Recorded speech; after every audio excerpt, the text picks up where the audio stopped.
Hello students, my name Tundan Kumar Gupta और आप देख रहे हैं यूट्यूब चैनल टीके 10 साइंस। आज है डे 10th और आज हम लोग वीडियो में देखेंगे द्विविस्थापन अभिक्रिया के बारे में। पिछले वीडियो में आपने देखा था कि विस्थापन अभिक्रिया क्या है और आशा करते हैं आपको वह टॉपिक अच्छे से समझ में आया होगा। तो आज हम लोग बढ़ते हैं अगले टॉपिक पर। आपको जैसे कि याद होगा कि हम लोग क्या पढ़ रहे हैं, तो रासायनिक अभिक्रिया के प्रकार पढ़ रहे थे। तो तीसरे प्रकार तक हम लोग पढ़ लिए थे। आज हम लोग चौथा प्रकार पढ़ेंगे जिसका नाम है द्विविस्थापन अभिक्रिया, डबल डिस्प्लेसमेंट रिएक्शन के बारे में। ठीक है बाबू, तो शुरू करते हैं वीडियो। एक रासायनिक अभिक्रिया जिसमें दो आयनिक यौगिक अपने जलीय विलयनों में अपने आयनों या हो सकता है तो मूलकों का आदान प्रदान करके नए यौगिक बनाते हैं, उसे द्विविस्थापन अभिक्रिया कहते हैं। यानी कि इस रासायनिक अभिक्रिया में क्या होता है कि दो जो होते हैं आयनिक जो होते हैं एक दूसरे के स्थान में जो होते हैं अदल बदल कर लेते हैं, स्थान बदल लेते हैं, जिसके कारण जो होता है इसको कहा जाता है द्विविस्थापन अभिक्रिया। देखिए, एक जो है यौगिक है जो AB है और दूसरा यौगिक है CD। इसमें क्या होता है कि यहाँ पर B वाला जो होता है स्थान अपना जो है सो बदल करके D के स्थान पर चला आता है। सॉरी, इसमें इसके अनुसार समझा देते हैं। तो इसमें क्या है B, हाँ ठीक है, B ने क्या किया है यहाँ पर D के स्थान पर चलाता है और यहाँ पर जो है D के जगह पर क्या, यहाँ पर जो है B जो था तो इसके स्थान पर जो होता है B के स्थान पर यहाँ पर देखिए तो यहाँ पर D आ चुका है। यानी कि इसके स्थान पर जो था वह यह अपना स्थान परिवर्तित करके B के जगह पर चला गया है। ये देखिए, तो इसी प्रकार से जो होगा किसी भी यौगिक में क्या होगा कि कोई जो होगा एक यौगिक होगा, उसमें का एक जो होंगे आयन में टूट करके एक आयन जो होते हैं वहां से निकल करके दूसरे यौगिक जो कि आयन में टूटे होंगे वहां से निकल करके दूसरे मतलब कि यौगिक में जुड़ जाएंगे और दूसरे में से जाकर के वह पहले वाले यौगिक में जो होते हैं जुड़ जाएंगे। तो यही अदल बदल होती है। ठीक है, देखते हैं यहाँ पर रासायनिक द्विविस्थापन अभिक्रियाओं को दो प्रकार में वर्गीकृत किया जा सकता है। रासायनिक द्विविस्थापन अभिक्रिया दो प्रकार के होते हैं और दोनों प्रकार में के जो एग्जाम्पल होगा वही हो जाएगा द्विविस्थापन अभिक्रिया का एग्जाम्पल, इसलिए अभी एग्जाम्पल नहीं दिए हैं।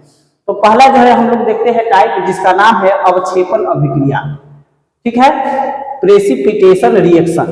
तो जब दो आयनिक यौगिक, कितने यौगिक, तो दो आयनिक यौगिक के जलीय विलयन अपने आयनों और मूलकों का आदान प्रदान करके ऐसे दो नए यौगिक बनाते हैं जिनमें से एक उत्पाद अघुलनशील लवण होता है और इस कारण अवक्षेप बन जाता है। यानी कि एक ऐसा जो होगा यौगिक बनेगा जो कि जल में नहीं घुल रहा है, तो उसी को क्या बोल देंगे, अवक्षेप कह देते हैं। तो इस तरह के जो द्विस्थापन अभिक्रिया होगा उसको हम क्या बोल देंगे, तो अवक्षेपण अभिक्रिया कहते हैं। इसका हम लोग उदाहरण के माध्यम से समझेंगे कि देखिए यहाँ पर उदाहरण है कि जब लेड नाइट्रेट का विलयन पोटेशियम आयोडाइड के विलयन के साथ मिलाया जाता है तो पीले रंग का अवक्षेप बनता है। कैसा रंग, किसका अवक्षेप बनेगा, पीले रंग का।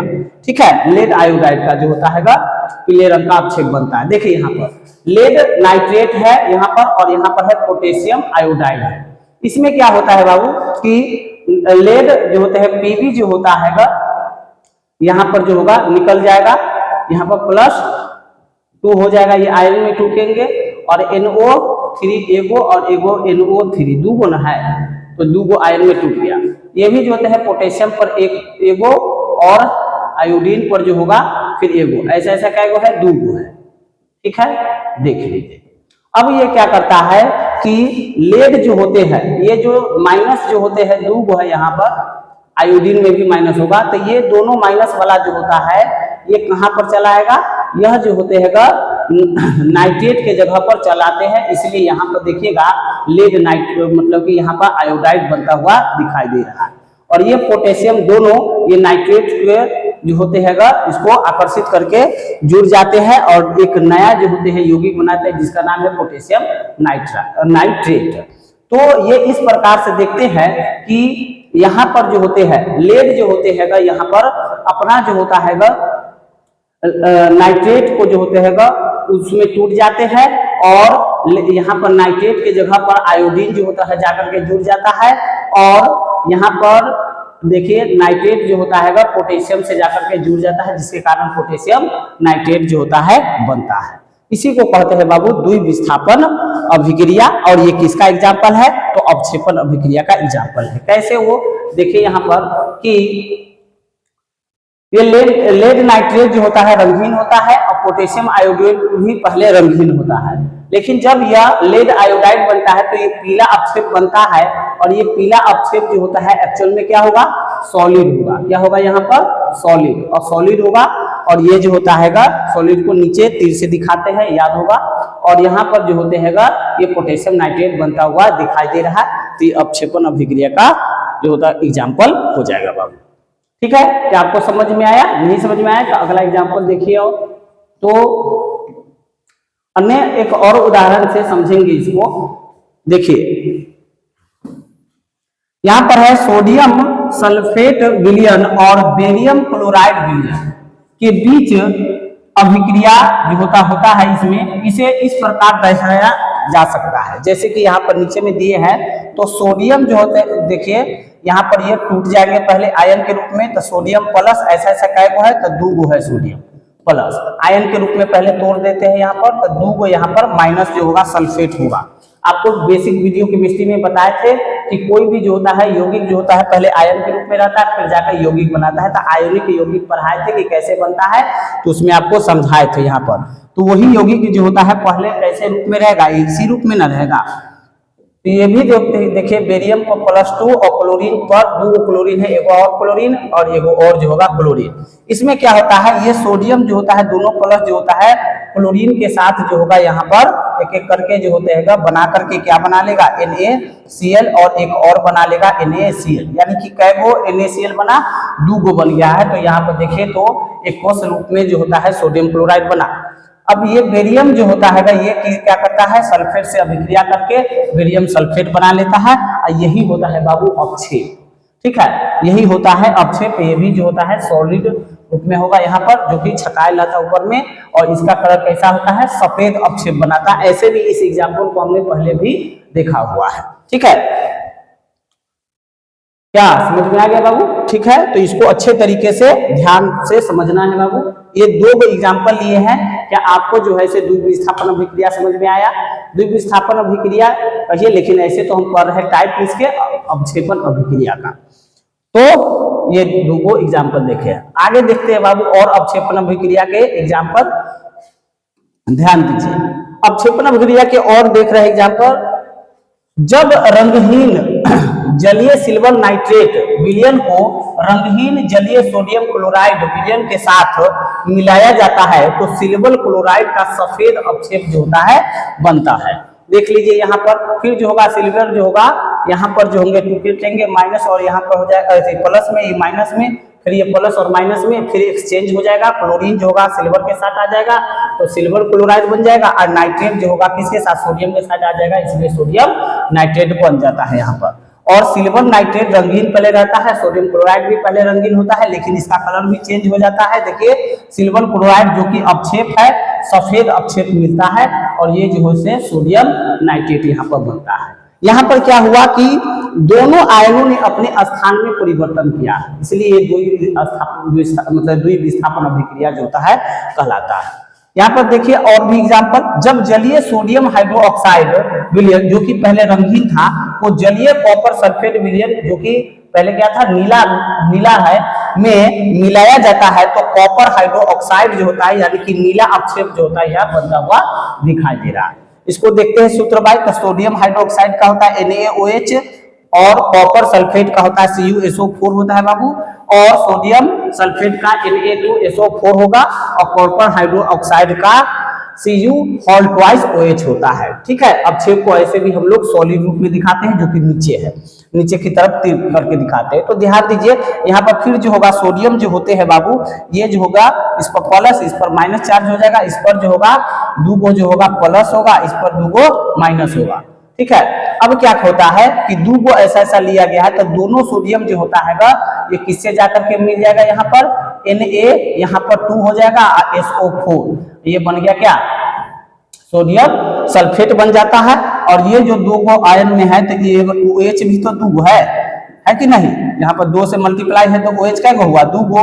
तो OH जो होता है ये कॉपर से जो होते हैं अभिक्रिया कर लेता है, इसलिए यहाँ पर दिखाया गया है आपको कि यहाँ पर कॉपर जो होता है हाइड्रोक्साइड बनता है। और ये कॉपर हाइड्रोक्साइड ही क्या होते हैं, अपक्षेप होता है, जो कि नीला कलर का होता है, जो कि स्टेटमेंट में अभी अब आपको समझाए थे। ठीक है, आगे बढ़ते हैं। और जब एल्युमिनियम क्लोराइड विलयन अमोनियम हाइड्रोक्साइड विलयन के साथ अभिक्रिया करता है तो एल्युमिनियम हाइड्रोक्साइड का जिलेटिन जैसा सफेद जो होता है अपक्षेप और अमोनियम जो होता है क्लोराइड का विलयन जो होता है बनता है। बाबू देखते हैं इसको भी अभिक्रिया के रूप में जो है यहाँ पर सूत्र के रूप में देखिए, एल्युमिनियम क्लोराइड को जो होता है सूत्र क्या होता है, AlCl3 होता है। यहाँ पर है अमोनियम हाइड्रोक्साइड है, ये एल्युमिनियम हाइड्रोक्साइड बना है, ये अमोनिया है, ये है क्लोरीन है। ध्यान दीजिए यहाँ पर ये क्या होता है, Al जो होते हैं 3 जो होता है इसमें आयन में टूटेगा और 3 को जो होता है क्लोरीन माइनस में टूटा। ठीक है, यहाँ पर जो होते हैं NH4 जो होते हैं प्लस, ऐसा ऐसा कैगो होता है 3 गो, और OH माइनस भी कैगो होगा 3 गो होगा। अब क्या होता है कि एल्युमिनियम जो प्लस वाला है OH जो माइनस वाला है ये इसके द्वारा जो होता है इन दोनों के द्वारा आकर्षित हो जाता है, इसलिए यहाँ पर देखिए एल्युमिनियम जो होता है होल ट्राइस OH जो होता है यहाँ पर बनता है, जिसको एल्युमिनियम हाइड्रोक्साइड कहते हैं। यहाँ पर देखिए अमोनियम जो होता है इस पर प्लस एगो है चार्ज, इस पर भी माइनस एगो चार्ज है, तो 3 गो यो है 3 गो यो भी जो होते हैं जुड़ करके 3 गो क्या बना लेता है, यहाँ पर अमोनियम क्लोराइड बना देता है, जो कि क्या है यहाँ पर जो होते हैं लिखा हुआ। ठीक है, अपक्षेप क्या बनता है, यहाँ पर सबसे ज्यादा ध्यान देने वाली बात यहाँ पे कि अपक्षेप बनता है ये एल्युमिनियम हाइड्रोक्साइड। ठीक है, ये कैसा कलर होता है बाबू, तो सफेद अपक्षेप ये भी बनाता है। तो अच्छे तरीके से आपको समझ में आ रहा होगा। ठीक है बाबू,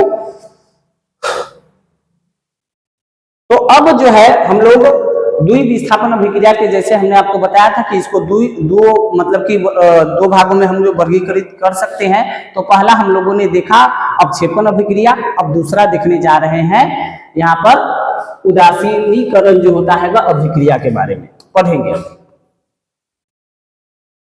देखिए, जब किसी अम्ल का जलीय विलयन, किसका, जब किसी अम्ल का जलीय विलयन किसी क्षार के साथ उनके आयनों या मूलकों का आदान प्रदान करके लवण और जल बनाता है, क्या बनाना चाहिए, नमक और जल बनाता है, तो इस अभिक्रिया को उदासीनीकरण अभिक्रिया कहते हैं।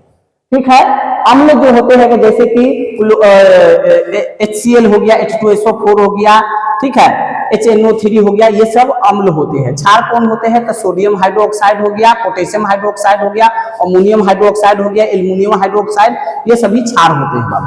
तो ये सब ध्यान दीजिए यहाँ पर कि ये जो होते हैं सल्फ्यूरिक अम्ल है, और ये सोडियम हाइड्रोक्साइड जो कि अभी भी बताया ये क्या होता है, क्षार है बाबू, ये है क्षार और ये होते हैं अम्ल।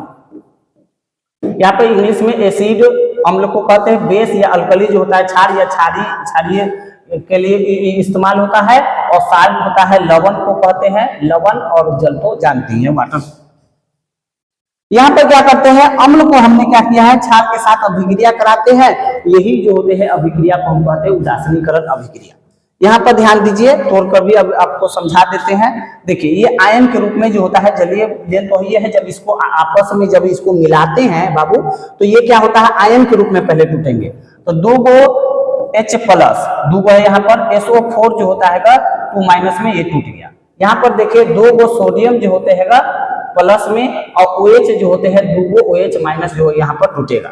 ये देखिए यहाँ पर, ठीक है, तो ये जो होते हैं बाबू, ये सोडियम जो होते हैं सल्फेट के साथ जो होता है अभिक्रिया करके Na2SO4 यानी कि सोडियम सल्फेट बना लेगा, और 2 गो हाइड्रोजन यहाँ पर है और 2 गो यहाँ पर है, यहाँ पर देखिए, तो ऐसे 2 मोल जो होगा जल यहाँ पर बनता हुआ दिखाई देगा। एक वो है OH माइनस, ये प्लस माइनस, और फिर एक और प्लस और ये OH माइनस, ये दोनों आकर्षित करके H2O यहाँ पर बना, ये भी H2O बन गया, यानी कि 2 मोल जो होता हुआ जल जो है सो बनता हुआ नजर आपको आ रहा होगा बाबू। ठीक है, समझ में आ रहा होगा आपको। अब अगले एग्जाम्पल की तरफ बढ़ते हैं। देखिए बाबू, यहाँ पर है क्या ले लिए है, अम्ल के रूप में हाइड्रोक्लोरिक अम्ल है और मैग्नीशियम हाइड्रोक्साइड है। ठीक है, अब देखिए फिर यहाँ पर 2 को जो होगा H+ यानी कि टूट जाएगा, और 2 को जो होंगे क्लोरीन Cl- में टूटता है। ठीक है, और मैग्नीशियम जो होते हैं यहाँ पर जो होते हैं 2 को इलेक्ट्रॉन मतलब कि ये त्यागते हैं, इसलिए 2+ हो जाएगा, और OH- जो होता है 2 को यहाँ पर दिखाई दे रहा है। अब ये क्या करता है, जो यहाँ पर ये जो होते हैं क्लोरीन जो होते हैं 2 को है, इस पर भी 2 को चार्ज रहेगा प्लस वाला, 2 को क्लोरीन लेंगे तो माइनस माइनस 2 को हो जाएगा, और ये क्या करते हैं एक दूसरे को आकर्षित करके एक यौगिक का निर्माण करते हैं जिसका नाम है क्या, मैग्नीशियम क्लोराइड। और ये देखिए यहाँ पर बाबू, ये जो होते हैं फिर से 2 मोल जो होता है जल बनाता हुआ दिखाई दे रहा है आपको। ठीक है, तो इस प्रकार से जो होते हैं यहाँ पर ये इसमें क्या होता है, लवण और जल बनता हुआ दिखाई दे रहा है। ये सभी जो होते हैं यहाँ पर देख लीजिए, इस तरफ जितने भी है ये भी लवण है बाबू, और ये भी लवण है, यानी कि साल्ट है बाबू, नमक है, और जल बनता हुआ दिखाई दे रहा है। तो इस प्रक्रिया को हम लोग कहते हैं उदासीनीकरण अभिक्रिया। ठीक है, आगे देखते हैं। अब हम लोग जो होते हैं आपको बता दिए थे कि रासायनिक अभिक्रिया के जो होते हैं 5 प्रकार होते हैं, वो 5वां प्रकार अब आ चुका है यहाँ पर, ऑक्सीकरण और अपचयन अभिक्रिया। इसको अच्छे तरीके से बाबू ध्यान से समझिएगा, तभी समझ में आएगा, अन्यथा जो है सो दिक्कत आ सकती है इस टॉपिक में। ध्यान दीजिएगा कि ऑक्सीकरण अभिक्रिया और ये स्टेप जो होते हैं ये सभी जो होगा आपको अभी के अभी याद करना पड़ेगा। किसी पदार्थ का ऑक्सीकरण तब होता है जब, कब होता है जब, ये तीनों चीजें याद करना होगा। किसी पदार्थ में ऑक्सीजन का योग होता है, यानी कि जुड़ता, क्या हो, जुड़ता है। जब अगर कहीं पर भी किसी पदार्थ में ऑक्सीजन अगर जुड़ रहा हो तो वो हम समझेंगे कि वहां पर जो है सो कौन सी अभिक्रिया हो रही है, तो ऑक्सीकरण अभिक्रिया हो रही है। दूसरा है, किसी पदार्थ से अगर हाइड्रोजन निष्कासन हो रहा है, मतलब कि हाइड्रोजन निकल रहा हो, ठीक है ना, अगर किसी पदार्थ से हाइड्रोजन निकल भी रहा हो तब भी हम क्या कहेंगे कि ऑक्सीकरण अभिक्रिया होगा। और तीसरा बात है इलेक्ट्रॉन का ह्रास, अगर कहीं से इलेक्ट्रॉन जो होता है निकल रहा है तब भी हम समझेंगे क्या कि वहां पर जो होते हैं ऑक्सीकरण अभिक्रिया हो रहा है। 3 चीजें, पहला हमने आपको बताया कि ऑक्सीजन कहीं जुड़ रहा है तो ऑक्सीकरण अभिक्रिया, हाइड्रोजन कहीं निकल रहा हो तब भी कहेंगे ऑक्सीकरण अभिक्रिया, और तीसरा बोले है इलेक्ट्रॉन अगर निकल रहा हो, ह्रास हो रहा हो, कमी हो रही है इलेक्ट्रॉन की पहले की तुलना में, तो इसको हम कहेंगे ऑक्सीकरण यहाँ पर अभिक्रिया हो रही है बाबू। क्या तीनों आपको याद हो गया? चलिए आगे बात करते हैं। जो पदार्थ ऑक्सीजन का योग कराता है, योग कराता है मतलब कि ऑक्सीजन को जुड़ने में मदद करेगा, वह पदार्थ जो ऑक्सीजन को जोड़ने में मदद कर रहा है या हाइड्रोजन को निकालने में मदद कर रहा है, या तो ऑक्सीजन को जोड़ने में, वह पदार्थ जो ऑक्सीजन को जोड़ने में मदद कर रहा है या हाइड्रोजन को निकालने में मदद कर रहा है, उसे हम क्या कहते हैं? ऑक्सीकारक कहते हैं। ये भी जो होते हैं पूछते हैं कि निम्न जो होते हैं समीकरण में कौन ऑक्सीकारक जो होते हैं, ये ध्यान में देना है। और अभी एग्जाम्पल हम बता रहे हैं, इसको याद रख लीजिए। कुछ सामान्य जो होते हैं ऑक्सीकारक कौन है? ऑक्सीजन होते हैं, ओजोन होते हैं, यहाँ पर क्लोरीन होते हैं, हाइड्रोजन पेरोक्साइड होते हैं, नाइट्रिक जो होते हैं अम्ल होंगे, सल्फ्यूरिक अम्ल होंगे। ये सभी जो होते हैं किसके कैसे काम करते हैं? तो ऑक्सीकारक जो होते हैं के रूप में कार्य करते हैं, जिसको अंग्रेजी में बोलते हैं ऑक्सीडाइजिंग एजेंट बोलते हैं बाबू। ठीक है, तो इसे अच्छे तरीके से इस स्लाइड को आपको याद करना है, तभी जाकर के जो होगा आगे समझ में आएगी। चलते हैं अब जो है अपचयन जो होता है, यानी कि रिडक्शन जो होते हैं अभिक्रिया क्या होता है उसको पहले समझते हैं यहाँ पर। तो किसी पदार्थ का अपचयन तब होता है जब, देखिए जैसे ऑक्सीकरण था ठीक ऊपर उल्टा जो होगा अपचयन अभिक्रिया का होगा। समझिए किसी पदार्थ में हाइड्रोजन का योग, वहां पर हाइड्रोजन निकल रहा था, अब कौन जुड़ रहा था? ऑक्सीजन। यहाँ पर हाइड्रोजन जुड़ेगा और ऑक्सीजन क्या होगा? निकलेगा। ठीक है, वहां पर इलेक्ट्रॉन की कमी हो रही थी, यहाँ पर इलेक्ट्रॉन जो होगा ग्रहण किया जाएगा और ग्रहण करेगा तो वहां पर इलेक्ट्रॉन की संख्या बढ़ेगी। ठीक है, तो ये तीनों चीजों जो है सो आपको डिफरेंस के रूप में याद भी रखना है। अब बात करते हैं कि यहाँ पर जो है अपचायक जो होते हैं पदार्थ क्या होते हैं, या अपचायक जो होते हैं कारक कौन है? जो पदार्थ हाइड्रोजन का योग कराता है, वहां पर कौन कराता, क्या किसको करता था योग? वहां पर करता था ऑक्सीजन को जोड़ता था। ठीक है, और हाइड्रोजन को हटाता था। यहाँ पर क्या होगा? हाइड्रोजन को जोड़ेगा और ऑक्सीजन को हटाने में जो मदद करेगा, यानी कि वह पदार्थ जो हाइड्रोजन को जोड़ने में मदद कर रहा है और ऑक्सीजन को हटाने में मदद कर रहा है, उस पदार्थ को हम कहते हैं, यहाँ पर लिखा हुआ है अपचायक जो होते हैं कहेंगे, या इसी को कहते हैं रिड्यूसिंग एजेंट कहते हैं।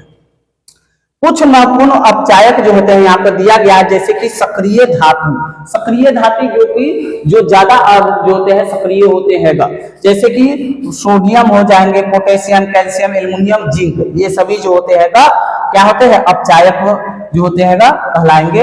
हाइड्रोजन हो गया कार्बन, कार्बन मोनोऑक्साइड है, सल्फर डाइऑक्साइड और हाइड्रोजन सल्फाइड, ये सभी जो होते हैं अपचायक जो कहलाते हैं। ठीक है, अब बढ़ते हैं बाबू एग्जाम्पल की तरफ। एग्जाम्पल से अब हम समझेंगे कि ये जो होते हैं ऑक्सीकारक और अब मतलब कि अपचायक जो होते हैं यहाँ पर अभिक्रिया होता क्या है। ठीक है, और यह अभिक्रिया आपको बता दे बाबू एक ही समीकरण में दोनों होता हुआ दिखाई देता है, यानी कि ऑक्सीकरण और अपचयन जो होता है अभिक्रिया, ठीक है, अपचयन अभिक्रिया जो होता है दोनों एक ही समीकरण में होता हुआ दिखाई देता है और इसी को कहते हैं रिडॉक्स रिएक्शन। ठीक है, समझिए यहाँ पर देखिएगा, ध्यान दीजिए कि कॉपर जो होता है ऑक्साइड है और कॉपर ऑक्साइड जब हाइड्रोजन से अभिक्रिया करता है तो कॉपर जो होता है अलग हो जाता है और जल यहाँ पर बनता हुआ दिखाई दे रहा है। क्यों ऐसा होता है? क्योंकि हाइड्रोजन जो होता है ये कॉपर से भी ऊपर जो होता है सक्रिय धातु होते हैं, मतलब कि लिस्ट जो सक्रिय धातु का दिए थे तो कॉपर से ऊपर कौन था? हाइड्रोजन। इसीलिए क्या किया यहाँ पर जो होते हैं यहाँ पर इसको रिप्लेस करने में ये जो होता है यहाँ पर एजेंट के रूप में काम कर दिया। ठीक है, समझते हैं और भी अच्छे से। देखिए ऑक्सीजन का निष्कासन, अगर ऑक्सीजन का निष्कासन होगा वहां पर तो क्या कहलाएगा? अपचयन ही कहलाएगा। और कहीं पर ऑक्सीजन का योग हो रहा है तो वो क्या कहलाएगा? ऑक्सीकरण ही कहलाएगा। देखिए यहाँ पर क्या है, ये ऑक्सीजन यहाँ से हट चुका है, यहाँ से ऑक्सीजन हट गया है। अगर कॉपर से तुलना करें तो इस टर्म को और इस टर्म को देखिए तो क्या होता है, यहाँ पर ऑक्सीजन हट चुका है, यानी कि ऑक्सीजन का निकलना। ठीक है, क्या कहलाया? अपचयन। यानी कि अब हम पूछ लेंगे कि इस अभिक्रिया में किस यौगिक में कौन सी जो होती है मतलब कि प्रक्रिया हुआ है, तो कॉपर ऑक्साइड में क्या हुआ है? अपचयन हुआ है। क्या हुआ है? अपचयन हुआ है। ठीक है, आगे की बात करते हैं तो यहाँ पर हाइड्रोजन में देखिए तो ऑक्सीजन जुड़ गया है, यानी कि हाइड्रोजन में ऑक्सीजन जुड़ा है, यानी कि ऑक्सीजन जुड़ने को क्या कहते हैं? ऑक्सीकरण कहते हैं। यानी ऑक्सीजन का योग क्या कहलाया? तो ऑक्सीकरण कहलाया। ठीक है, तो देखिए एक ही अभिक्रिया में देखिए तो बाबू दोनों हो रहा है कि नहीं? अपचयन भी हो रहा है और ऑक्सीकरण भी हो रहा है। जो डिफिनेशन आपने याद किया है उसी से हम लोग यहाँ पर बात कर रहे हैं। ठीक है, अब इसमें क्या क्या पूछता है सो नीचे यहाँ पर जो है सो हम आपको पूछ रहे बाबू। यहाँ पर देखिए ऑक्सीकरणित पदार्थ कौन है? ऑक्सीकरणित पदार्थ कहने का मतलब है कि कौन पदार्थ है जो कि ऑक्सीकरण, कौन पदार्थ है जिसका ऑक्सीकरण हुआ है अभिक्रिया में। तो देखिए यहाँ पर हाइड्रोजन है, उसी में ना ऑक्सीजन जुड़ा है, हाइड्रोजन जो है गैस है उसी में ना ऑक्सीजन जुड़ा है, जिसके कारण ये जल बन गया है लिक्विड फॉर्म में। तो कौन हुआ? ऑक्सीकरणित जो होगा पदार्थ कौन हुआ? तो वो हुआ हाइड्रोजन, H2। किस कौन हुआ? हाइड्रोजन हुआ। अब पूछ रहा है ऑक्सीकारक कौन है, यानी कि इसको जो है ये हाइड्रोजन जो है ऑक्सीकरणित हुआ, अर्थात कि इसमें ऑक्सीजन जुड़ा। किसके कारण ये जुड़ा? ऑक्सीजन जो है सो H2 में ऑक्सीजन जुड़ा, किसके कारण जुड़ा है बाबू? किसकी उपस्थिति के कारण यह जो है सो ऑक्सीजन इसमें जुड़ पाया है। तो किसके कारण हुआ है यहाँ पर? तो कॉपर जो होते हैं यहाँ पर ऑक्साइड के कारण हुआ है। कौन हुआ? तो यहाँ पर ऑक्सीकारक कौन होगा? Copper oxide. अगर कॉपर ऑक्साइड जो होता है बाबू नहीं होता तो क्या हाइड्रोजन में ऑक्सीजन जुड़ पाता? नहीं जुड़ पाता। अगर नहीं जुड़ पाता तो ऑक्सीकरण की प्रक्रिया वो भी नहीं करती। भले हाइड्रोजन जो है यहाँ पर ऑक्सीजन मतलब हाइड्रोजन में ऑक्सीजन जुड़ा है, तो वो किसके कारण यहाँ पे हुआ? तो वो कॉपर ऑक्साइड के कारण हुआ है यहाँ पर। इसीलिए हम कहते हैं कि ऑक्सीकारक कौन हुआ? यहाँ पर ऑक्सीडाइजिंग एजेंट के रूप में कौन काम कर रहा है? तो कॉपर ऑक्साइड काम कर रहा है। ठीक है, अब समझते हैं यहाँ पर अपचयित पदार्थ। अपचयित पदार्थ कहने का मतलब है कि इसमें से जो होता है वहां पर ऑक्सीजन जो है निकलता हुआ दिखाई दे रहा है। तो निकलता हुआ दिखाई दे रहा है, इसमें से ऑक्सीजन जो है सो यहाँ पर निकला और ऑक्सीजन इसमें से निकला है, अर्थात कि इसमें क्या हुआ? अपचयन हुआ है। तो यहाँ पर अपचयित पदार्थ कौन है? तो कौन है यहाँ पर? तो कॉपर ऑक्साइड हुआ है।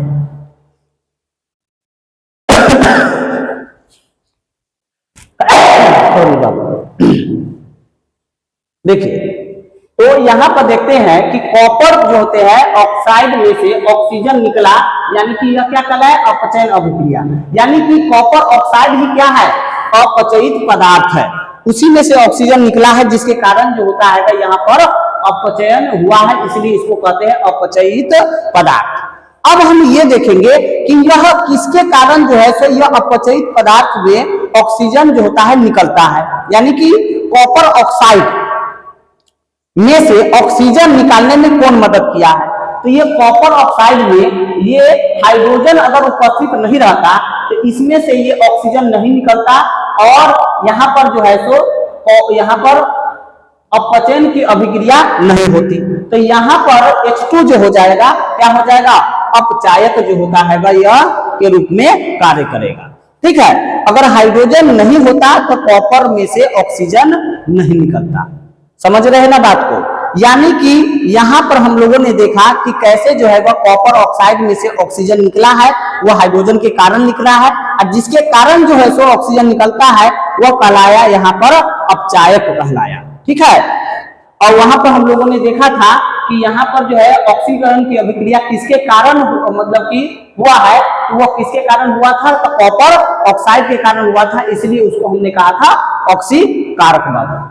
ठीक है, अब अगला जो है एग्जाम्पल से समझने की कोशिश करिएगा। अगला यहाँ पर ध्यान दीजिए। देखिए बाबू, यहाँ पर देखिए, यहां पर देखिएगा ऑक्सीजन का निष्कासन जो होता है वही बात है। तो इसमें से देखिए मैग्नीशियम जो होता है और मतलब कि मतलब ऑक्साइड में से क्या होता है? तो HCl में जो होते हैं यहाँ पर उपस्थित है और उपस्थित के कारण मैग्नीज जो होता है क्लोराइड बनता है, जल बनता है 2 मोल और क्या बनता है? क्लोरीन गैस बनता है। तो यहाँ पर देखेंगे जहां पर ऑक्सीजन जो होता है निकलता है उसको कौन सी अभिक्रिया कहेंगे? तो अपचयन अभिक्रिया कहेंगे। ठीक है, और जहां पर ऑक्सीजन जुड़ेगा उसको क्या कहेंगे? तो ऑक्सीकरण अभिक्रिया कहते हैं। तो इसमें से डिफरेंस देखिए यहाँ पर। तो पहले मैग्नीशियम में क्या था? O2 लगा हुआ था, यहाँ पर नहीं है, यानी कि यह हो जाएगा अपचयन अभिक्रिया। अब देखिए कहां पर जो पहले ऑक्सीजन नहीं मौजूद था, ऑक्सीजन आ गया है अब जाकर के। ठीक है, या कह सकते हैं कि हाइड्रोजन निकल गया यहाँ से। देखिए क्लोरीन था, क्लोरीन में से हाइड्रोजन निकल गया, तो हाइड्रोजन भी निकल जाता है, तभी क्या कहते हैं? ऑक्सीकरण अभिक्रिया। तो इसमें से जो है सो देखिए Cl2 बन गया है और यहाँ पर हाइड्रोजन निकलता हुआ दिखाई दे रहा है, तो ये भी ऑक्सीकरण अभिक्रिया का एग्जाम्पल है। हाइड्रोजन का निष्कासन ऑक्सीकरण अभिक्रिया। अब फिर इसमें देखेंगे MnO2 में ऑक्सीकरण जो हुआ है यहाँ पर, अब किसमें, सॉरी फिर से चलते हैं, सही से बताते हैं। हम कह रहे हैं यहाँ पर किसका ऑक्सीकरण मतलब कि ऑक्सीकरण हुआ है और किसका अपचयन हुआ है उसको देखेंगे। ठीक है, और जिस पदार्थ में ऑक्सीकरण अभिक्रिया होती है उसको कहते हैं ऑक्सीकरणित पदार्थ, और जिसमें जो होता है अपचयन अभिक्रिया होती है उसको कहते हैं अपचयित पदार्थ। देखिए, तो यहाँ पर जो होता है ऑक्सी मतलब कि अपचयित हुआ है, तो ये हो गया अपचयित पदार्थ MnO2। अब इसमें जो होता है ऑक्सीकरण की अभिक्रिया हुई है तो HCl में, तो इसी को यहाँ पर HCl को हम कह देंगे क्या? ऑक्सीकरणित पदार्थ। अब हम समझेंगे बाबू कि यहाँ पर अपचयित जो होता है, अपचयन की अभिक्रिया जो है किसके मौजूद के कारण हुआ है? HCl के कारण। इसीलिए जो होगा कौन हो जाएगा यहाँ पर जो है से मतलब कि अपचायक के रूप में कौन कार्य कर रहा है? HCl कार्य कर रहा है। इसी के मौजूदगी के कारण यहाँ पर जो है ये अपचयित पदार्थ जो है सो अपचयन की प्रक्रिया जो है सो अभिक्रिया कर पाया है। तो ये HCl के कारण भी जो होता है इसका क्या हुआ है, अपचयन हुआ है, जिसके कारण इसको हम कह देंगे कि अपचायक पदार्थ कौन हो जाएगा, तो HCl हो जाएगा। अब समझिए MnO2 के कारण ही यहाँ पर देखिए HCl में से हाइड्रोजन निकला है। किसके कारण, MnO2 की उपस्थिति के कारण ही जो है HCl में से हाइड्रोजन निकला है। इसलिए यहाँ पर MnO2 जो हो जाएगा ऑक्सीकारक पदार्थ हो जाएगा। क्या हो जाएगा, यहाँ पर जो है सॉरी कहाँ गया, ऑक्सीकारक यहाँ पर पदार्थ हो जाएगा यहाँ पर। ठीक है बाबू, इसको कट कर दीजिए, इसको तो ऊपर में लिख ही दिए। ठीक है, तो ऑक्सीकारक जो हुआ कौन हो गया, MnO2, इसी के कारण इसमें से हाइड्रोजन निकला है। तो दो को हमने एग्जाम्पल दिया बाबू, दोनों को आप अच्छे से समझिए इसको। ठीक है, अब जो है सो एक इलेक्ट्रॉन पर हम लोग जो होते हैं यहाँ पर लेते हैं और समझने की कोशिश करिएगा फिर से बाबू। देखिए ये थोड़ा सा है गलत लिखा गया, यहाँ पर होना चाहिए इलेक्ट्रॉन हास, मतलब इलेक्ट्रॉन की कमी। जहां पर इलेक्ट्रॉन की कमी होती है वहां पर ऑक्सीकरण होता है, पहले से याद होगा। यहाँ पर जो है इलेक्ट्रॉन जहां पर जो होगा ग्रहण होगा, इलेक्ट्रॉन जो होता है जहां पर ग्रहण होता है वहां पर क्या कहते हैं, अपचयन होता है, ये बता चुके थे।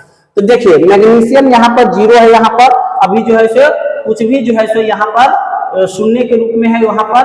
और देखिएगा यहाँ पर कि 2MO जो है और इसमें से क्या हुआ है, शून्य है। और इसमें से अब देखिए तो इलेक्ट्रॉन जो था पहले इसमें पूरा मौजूद था, इसलिए इस पर कोई आवेश नहीं है।